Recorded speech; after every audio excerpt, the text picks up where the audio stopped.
Good evening and welcome to British Asia News. You're watching episode 3 of Influentially Inspiring, and we're at a very different time today. A lot is at stake. We don't know how we got here. We don't know about a future where we're going. People are concerned about their health, family, children, fortune, finances, and there are lots of answers they'll probably never get. But today, I am here to join you with Ravi and Sushma Bhanot, who are past pharmacists but are also very well versed with Ayurveda and medicine. They are social workers, philanthropists, and believe in giving back. 2 months ago, in February 2020, I had the opportunity to cover their event, a book launch of their 4th book, which is also called One Stop Natural Remedies, and have lots of answers, Ayurvedic answers for you and me. And hey, this is not just for British Indians here in the UK. This is for everybody around the world, globally. India, Asia, Europe, America, we all need this. So please join me in welcoming Ravi and Sushma Bhanot virtually, so we can speak to each other from a distance, because this is the new game of the era. Ravi and Sushma, please welcome for British Asia News. And if you all have been watching our portal, we did put in an article a day ago about quick few tips of what you can do at home to keep yourself safe from COVID-19. And just kind of taking it back on that question, Ravi, if I may ask you now, what is that you and your family are doing today to keep yourself safe from this infamous virus, and what tips can you give us so that we can practice this at home as well? So what are we doing as a family, and some tips? Well, first of all, it almost feels like we are going to be living as we were perhaps in India a few hundred years ago.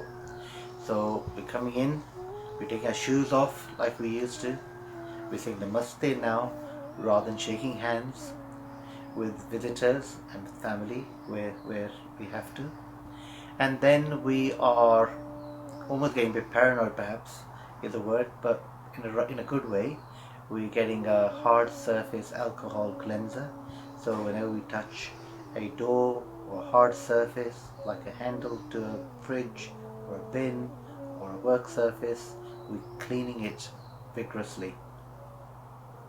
We use washing our hands very frequently now, so that we are don't have anything on our hands.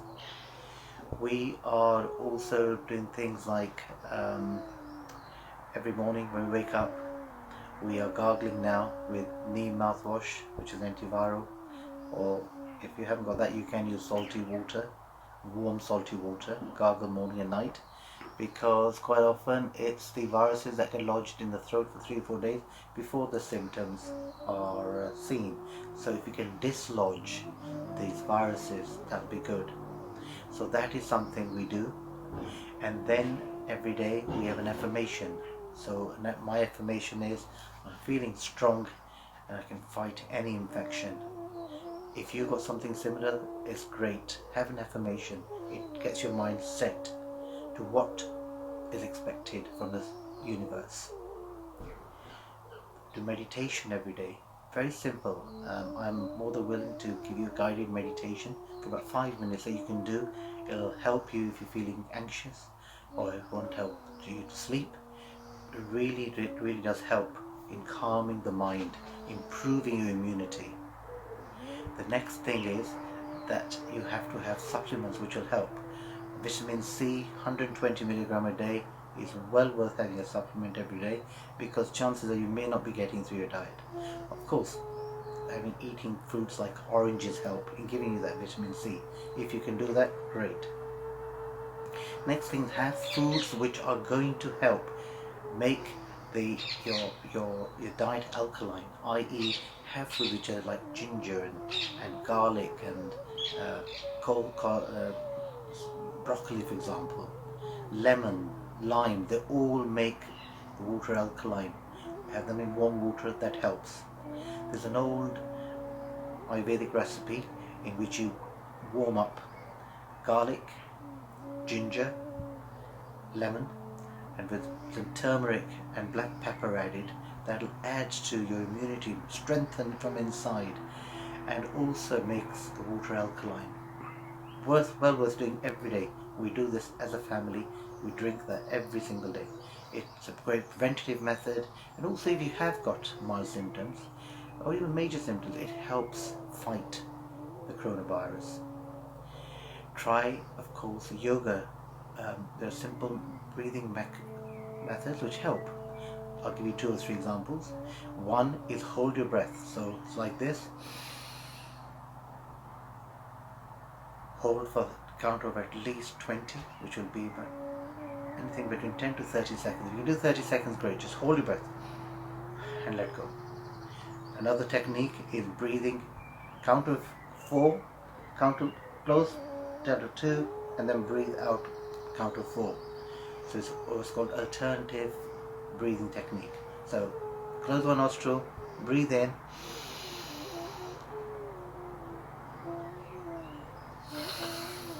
you're breathing out, your stomach goes all the way in. Then breathe through the same nostril, count of 4, hold, count of 2, and out through your nostril, count of 4, and repeat. And last, do Bastrika. Very simple. It's a technique. You go like this, and you're going.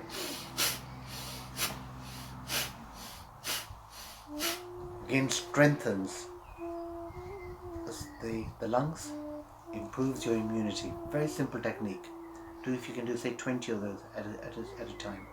Very simple technique. That sounds absolutely right. I mean, I'm sure you can find ginger, garlic, turmeric at most houses, and even if you don't, it's quite readily available outside. But I mean, if you were suffering from this virus and if you did have coronavirus, what are the steps you can do, especially if you had to isolate yourself from one another in a house of say 4 or 5? What are the things that you can do? Hi Aastha, hope you're well. Well, when you're living in a family of 4 or 5 and somebody gets the virus, it's actually very challenging. The person who's infected, they have to stay in a room on their own, ideally move to another place, but we know that's not really practical. They need to be in a room on their own, so if you're sharing with your partner, you have to be on your own. Ideally, you should have your own bathroom, which is disinfected and cleaned after you've used it. If you're sharing a bathroom, it's even more challenging because you need to be the last person to use it and then give everything a really good scrub and clean with antibacterial, disinfectant, the alcohol, whatever you might be using. With regards to the meal times, it's better if you have them on your own. I know it sounds very cruel, but these are the only ways that you can stop the rest of the family getting the infection. This is especially important when you have elderly people or vulnerable people in the family, as I do. I have parents, so everything we do has to be centered around them. The meals of the infected person they should have alone, then they should clean the kitchen completely when they've had it. Their plate, their spoon, fork should be kept separate. Their towels should be kept separate and washed separately.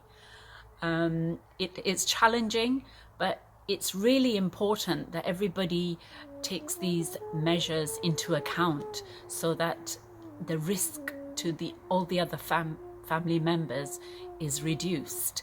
You can also have warming drinks, soothe yourself, have lots of rest, lots of sleep to help fight the virus completely. The room should be well ventilated, windows kept open whenever possible. So again, it sounds very harsh, but if that can be done, then you reduce and minimize the risk to all the other family members, especially the elderly. But Sushma and Ravi, if I may ask you, before all this began, I mean, I was keeping a track of on on you both, and you were very readily visible, helping the poor, helping the needy, the homeless, and you were always out and about. You did not care what everybody thought. And now this is a time where we as a human race, we need each other. So what are you doing for the people who are out there, who are vulnerable, who are needy? What are you doing, and how can you urge us to help each other, whether it's donations, whether it's, donating to the food banks? Tell us a little bit about that, please. If ever there was time to do selfless work or saver work, it is now. Imagine being an old, lonely person stranded at home or in a vulnerable position, and you want to get some shopping, and your local supermarket is saying there's no slots for next 2, 3, 4 weeks. Somebody has to do the shopping for you and bring it to your house. So this is where we are, as a family, are working together with a charity in which we're involved called Save a Day. It's a national charity, helps people of all backgrounds in selfless work.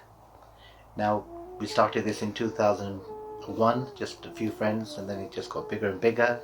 It became Save a Day rather than Save a Week. And now we have thousands of people involved in it every year in about 10 countries. But right now, the problem we have in the UK is, number one, some of the elderly and vulnerable people need shopping and brought to their homes. Number two, some of these people are lonely, they're depressed, they're anxious, they need somebody to talk to because all of a sudden they're at home and they don't know what to do. So we have a team of volunteers who ring these people up to help them. And thirdly, we also have some stranded Indian students who are here in the UK at the moment, who, because they were allowed to work 20 hours and get some money, but they can't do that now, they're locked down. So they have certain problems like accommodation, food, and getting basic necessities. So we're helping them in that as well. So if you think there's something you can do, perhaps spare a few minutes, hours a week, then please do contact me, and we're more than happy. Let's all work together to do some selfless work. Or if you're in a vulnerable position or elderly and need some help, then again contact us, and perhaps from all the chapters we have in the country, somebody can help you. From my side, I'm actually passionate about the elderly, particularly so at this time, Aastha. As co-founder of the Great British Chai Party, our interest lies in combating loneliness in the elderly. And one of the things I'm trying to do is arrange books to be left with the elderly people. I've had a few inquiries. Elderly people who love to read, they're finding it a bit difficult. The resources are not there. They've read everything they have. So I'm working with our local community centre to leave books at these elderly people's houses. Reading has been shown to improve memory and reduce onset of dementia. So it's vital that we try to support these people during this critical time. Ravi, can I ask you a very simple question? Are we as human race doing enough? Are all the steps and measures being taken as what should be the norm? Can't be doing more? Good question. Well, what does that mean? Can we do more? Well, yes, you can always say we could be doing more, but what are we doing? Is it sufficient? Under the circumstances, the government and every person has to see the situation as it's going along. We've never been in this position before, so it's like a learning curve. The one side you have to have the country moving, but the other side you want to obviously curtail the spread of the virus. So how do you do it? So some people might argue, well, could the lockdown in the UK have been a bit earlier? Yes, possibly. But then there was the outweighing of other things, getting the country ready for a lockdown. So that takes time. So this meantime, I think the British government have done a lot. They're looking after the economic situation for a lot of families, if not all of them. But there's some safeguards for those who are not in the mainstream. In terms of what we are doing individually, we've been given the government guidelines. Media and social media as well are really giving that message across what we should be doing, and we have to be careful that we don't get an overload of this bad information or wrong information which makes us perhaps more anxious. So it may be fake news, or it may be just the same news regurgitated so many times that you have this fear is false evidence appearing real. So it may well be that the whole coronavirus may for some people be a lot worse than it actually is. So we have to get in perspective. Do the measures that the government has advocated. Do the tips that we have already suggested. Look after yourselves, be safe, be at home, do the social distancing, and all the hygiene things that one needs to do. So as a human race, yes, different countries are doing different things, and you could argue, well, some are ahead, some are far behind us. But generally, we're all moving in the right direction. All the countries are working together, and in fact, the great thing with all this is that all the countries now feel, irrespective of colour, race, creed, religion, that this is a global problem that we all have to do together to resolve what needs to be done. Now, Sushma and Ravi, both of you are pharmacists. You started your careers as pharmacists. Now, being one of those, what are the myths that most people are worrying about or are relying on? Because there are a lot of rumors about this virus which seem to be untrue or not right. So can you list a few of them for us? Because it seems like everybody seems to know it all, and that is not true. So it's obviously good to know from a medical point of fact as well.